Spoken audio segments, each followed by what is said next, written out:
আচ্ছা, যেটা আছে লিমিটেশন অফ ভিভিটি এর ফার্স্ট আর লাস্ট যে পয়েন্ট আছে নোটে দেখবে। তো ওই ফার্স্ট আর লাস্ট পয়েন্টটা প্রায় আগের দিনকের ক্ষেত্রে বলে দেওয়া হয়েছিল।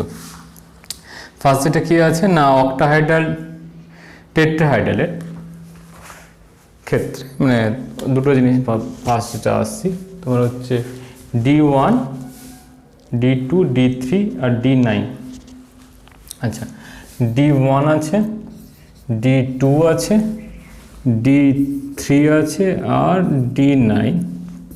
এদের সবার ক্ষেত্রে সেটা অক্টাহাইড্রাল হোক, টেট্রাহাইড্রাল হোক আর স্কোয়ার প্ল্যানার হোক,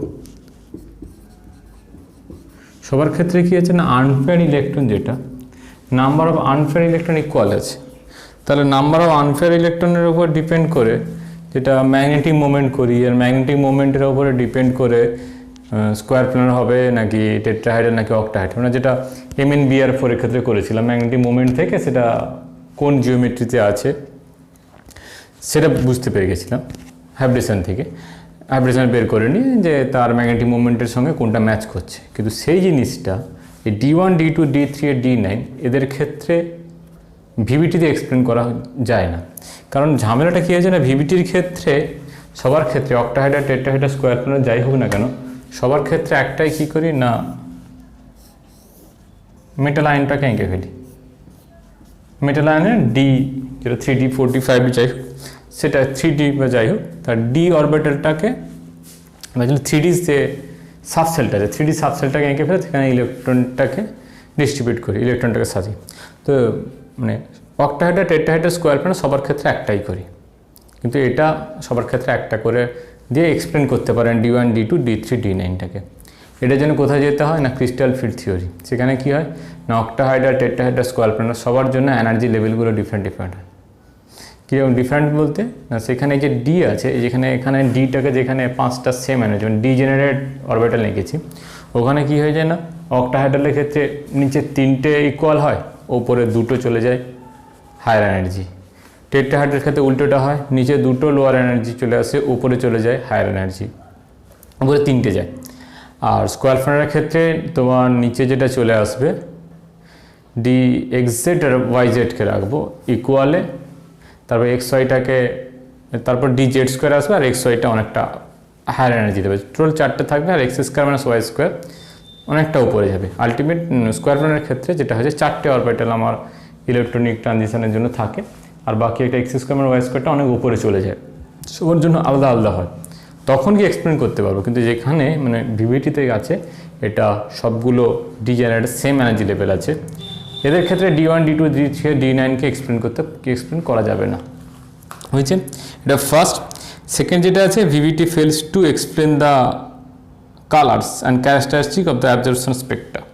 তো অ্যাবজর্পশন স্পেক্ট্রা কী হয়, অ্যাবজর্পশন স্পেক্ট্রাতে হয় কি না, একটা এনার্জি থেকে হায়ার এনার্জি লেভেলে যাবে, কিন্তু এখানে তো সমস্ত অরবিটাল এনার্জিগুলোকে কী এঁকেছি, সেম এঁকেছি। তো সেম থেকে তো সেমে ট্রানজিশন হবে, মানে এনার্জি তো সবার ক্ষেত্রে সেম এঁকেছি, কিন্তু ট্রানজিশন অ্যাকচুয়ালি হয় কোথায়, ট্রানজিশন হয় একটা হায়ার এনার্জি থেকে একটা লোয়ার এনার্জিতে। কী হবে না, ভিজিবল লাইটের একটা পার্টকে অ্যাবজর্ব করে নিয়ে এনার্জি অ্যাবজর্ব করে উপরে যাবে, ওইটা যখন ছেড়ে উপর থেকে নিচে আসবে তখন তার কমপ্লিমেন্টারি কালারটাকে শো করাবে।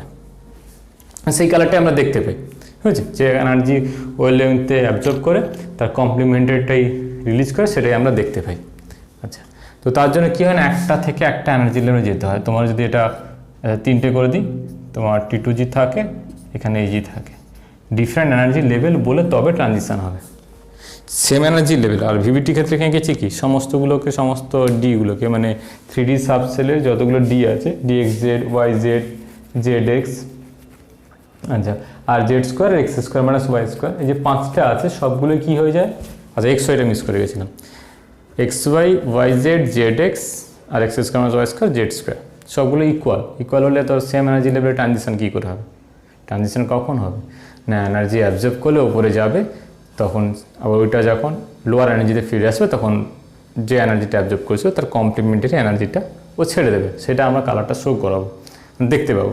কিন্তু সেম এনার্জি লেভেল হলে তো হায়ার এনার্জিতে মানে কোনো তো হায়ার এনার্জি লেভেল নেই, তো এনার্জি অ্যাবজর্ব করে কোথায় যাবে। তার জন্য ভিভিটির ক্ষেত্রে যেখানে ডিজেনারেট এনার্জি অরবিটাল আঁকা আছে সেখানে এই কালারটা এক্সপ্লেন করা যাবে না, নেক্সট যেটা আছে আগেদিন বলেছিলাম যে ডেট আউটের কথা বলছিলাম, যে সিউ যে কমপ্লেক্সটা করেছিলাম তার ক্ষেত্রে কি করেছিলাম, যে অতগুলো স্ট্রাকচার করেছিলাম, স্কোয়ার প্ল্যানার টেট্রাহাইড্রাল দিয়ে করেছিলাম, তারপর স্কোয়ার প্ল্যানারে দুটো ছিল, ওগুলোতে কোনোটা থেকেই কিন্তু আমরা স্ট্রাকচার মানে কোন হাইব্রিডেশন হবে প্রেডিক্ট করতে পারিনি। তারপরে সেই হুজিন যেটা ছিল HUGGIA, ওর যে এক্সপ্লেনেশনটা ছিল, তো ওর এক্সপ্লেনেশন ছিল যে আউটার ডির কমপ্লেক্স করেছিলাম,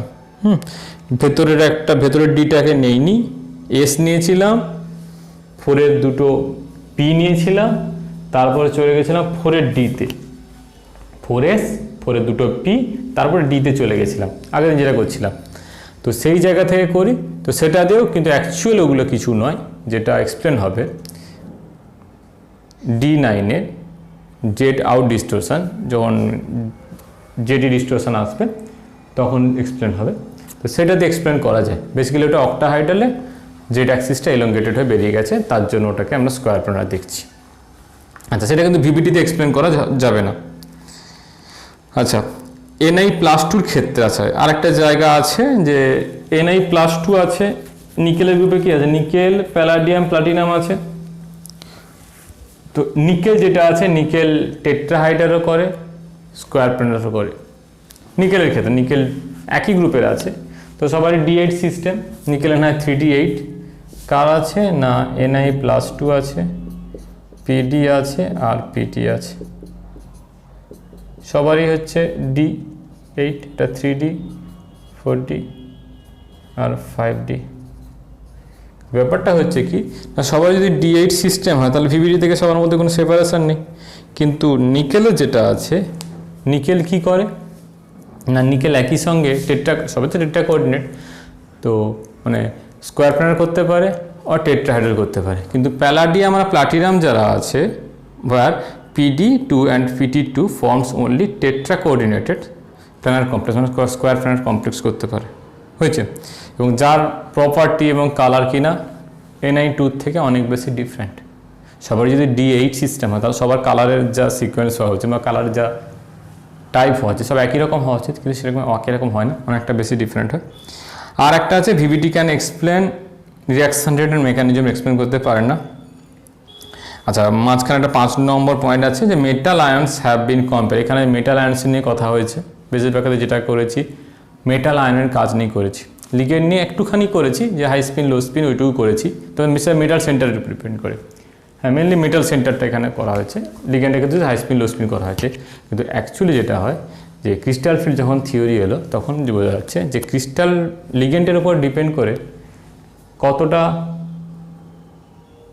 স্প্লিট করবে, মানে একটা T2G থেকে ইজি লেভেলের মধ্যে হচ্ছে এনার্জি গ্যাপটা D0-কে যেটা এক্সপ্লেন করছি, ওটা কার ক্ষেত্রে বেশি হবে কার ক্ষেত্রে কম হবে, মানে ওইটা থেকে এলে তবে হাই স্পিন আর লো স্পিনটা খুব ইজিলি এক্সপ্লেন করা যায়, বুঝছে, পেয়ারিং এনার্জির সঙ্গে কম্পেয়ার করে স্প্লিটিং এনার্জি যে গল্পটা আসবে, যে যেখানে ফিল্ড স্ট্রেংথ বেশি সেখানে এনার্জি গ্যাপটা স্প্লিটটা বেশি করবে, এই যে জায়গাগুলো আসবে সেটা একমাত্র ক্রিস্টাল ফিল্ড থেকে আসবে।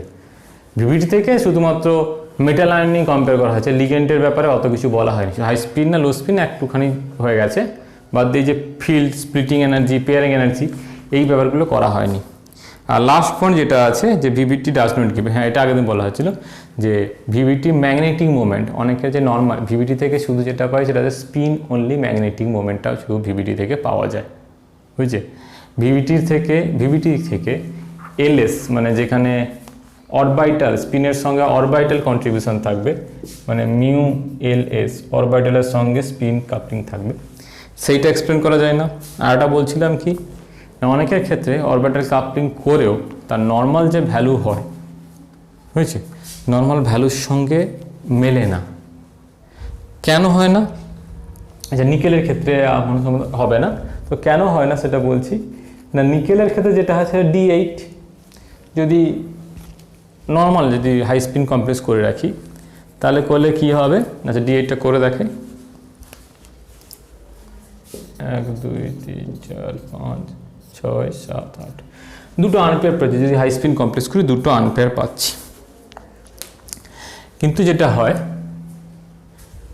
এবারে এটা অলরেডি হাই স্পিনই করা আছে, এইবারে একে যখন এক্সাইটেড করি টেম্পারেচারের সঙ্গে সঙ্গে কী হয় না, এটা যদি নর্মাল একটা এক্সাইজ স্টেট ধরি, এর এক্সাইজ স্টেট 1 একটা ধরবো কি না, একে যদি আরেকটু এক্সাইটেড করে দেওয়া যায়, একটু হায়ার এনার্জি দেওয়া যায়, মানে যখন টেম্পারেচার ইনক্রিজ করছি, টেম্পারেচার ইনক্রিজ করার সঙ্গে সঙ্গে কি হয়ে যায় না, এইটা যা আছে এটা 3Dর সঙ্গে এটা 3D, দেন এখানে 4S আছে, 4S। তো আমি এক্সাইটেড করি তখন কি হয় না, এটা থেকে এইখানে চলে যায় একটা ইলেকট্রন, তাহলে এটা এখানে থাকবে না, তখন হয়ে গেল 4টে আনপেয়ার। তাহলে প্রথম এক্সাইজ মানে ফার্স্ট নর্মাল কন্ডিশন থেকে দিই, ফার্স্ট এক্সাইজ স্টেট যেখানে আছে, তো এক্সাইজ স্টেটে কী হলো 4টে আনপেয়ার। তাই যখন টোটাল টেম্পারেচার ইনক্রিজ করছি তখন নর্মাল যেটা ছিল মানে নর্মাল যেটা 2টো আনপেয়ার ইলেকট্রন ছিল ওই কন্ডিশনটার সঙ্গে সঙ্গে এই যেটা কন্ডিশান এলো না যে 4টে আনপেয়ার ইলেকট্রন, এরও কিছু কন্ট্রিবিউশন থাকবে। বলতে কি, যখন টেম্পারেচার বাড়াচ্ছি সবাই তো একসঙ্গে এক্সাইটেড হয়ে এই কন্ডিশানে চলে যায় না, কিছু আগের কন্ডিশানটা থাকছে মানে যখন 2টো আনপেয়ার, আর কিছু পরিমাণ যারা ফার্স্ট এনার্জিটা অ্যাবজর্ব করে মানে একবার এনার্জি ডাইরেক্ট এক্সপোজারে থাকে, তারা কী হবে, যারা এনার্জিটা বেশি এক্সপোজার করবে তারা কিছুজন এটাই যাবে। এর থেকেও যদি খুব বেশি এনার্জি এনার্জি এক্সপোজারে আসে তখন কি করবে না, সেখান থেকে আর একটা এইখানে চলে যাবে, মানে তখন আবার 4S-এর সঙ্গে সঙ্গে 4-এর পির গল্প চলে আসবে, তখন আবার একটা এখানে চলে আসবে, এটা গেল। এটা যদি এক্সাইটেড স্টেট 1 বলি, এটা যখন আসবে তখন এক্সাইটেড স্টেট 2 বলবো। এই দুটো যে এক্সাইটেড স্টেট, এই দুটো এক্সাইটেড স্টেটেরও কন্ট্রিবিউশন থেকে যাবে, মানে ওখানে ধরো অনেকগুলো, ধরো 1 মোল যদি বলি 1 মোল Na2 ছিল, মানে অ্যাভোগাড্রোর নাম্বার অফ Na2 অনেকজন। তো যখন এনার্জি ইনক্রিজ করছি, টেম্পারেচার আস্তে আস্তে ইনক্রিজ করছি, সবাই যে একবারে একসঙ্গে 1 মোল অ্যাভোগাড্রোর নাম্বার অফ Na2 মলিকিউল যে একেবারে এক্সাইটেড স্টেট 1-এ চলে যাবে এমন নয়, কিছুজন এক্সাইটেড স্টেট 1-এ যাবে, হয়েছে, আর কিছুজন নেক্সট টেম্পারেচার ইনক্রিজ করলে এক্সাইটেড স্টেট 2-তে যাবে। তো একই সঙ্গে এক্সাইটেড স্টেট 2-তে কেউ থাকবে, এক্সাইটেড স্টেট 1-এ কেউ থাকবে, আর নর্মাল যেটা ছিল শুরুতে সেই স্টেটটাতেও কেউ কেউ থাকবে। তো হয়েছে কি, তাহলে শুধুমাত্র আমরা কি করছি, যে কোনো এক নর্মাল আমরা কি জানি যে ভিভিটি থেকে 2টো আনপেয়ার ইলেকট্রন, কিন্তু টেম্পারেচার ইনক্রিজ করার সঙ্গে সঙ্গে এই যে কনফিগারেশনগুলো, এই কনফিগারেশনগুলো কন্ট্রিবিউশন চলে আসে, যার ফলে কী হয়, এদের থেকে এমনি জাস্ট এমনি μs করলেই হবে, স্পিন অনলি ভ্যালুই কন্ট্রিবিউশন বেড়ে যায়, যার জন্য কী হয় না, স্বাভাবিক যেটা আমরা 2টো আনপেয়ার ইলেকট্রনের জন্য যে ভ্যালুটা পাচ্ছি তার থেকে এদের ভ্যালু ডিফারেন্ট হয়, এবং উইথ টেম্পারেচার ইনক্রিজেস ভ্যালুগুলো ইনক্রিজ করতে থাকে, বুঝছে, ভ্যালু চেঞ্জ হয়। ওকে, এই জায়গাগুলো হচ্ছে ভিভিটির থেকে এক্সপ্লেন করা যায় না, ভিভিটির ক্ষেত্রে এই জায়গাগুলো নেই, হয়েছে। আচ্ছা।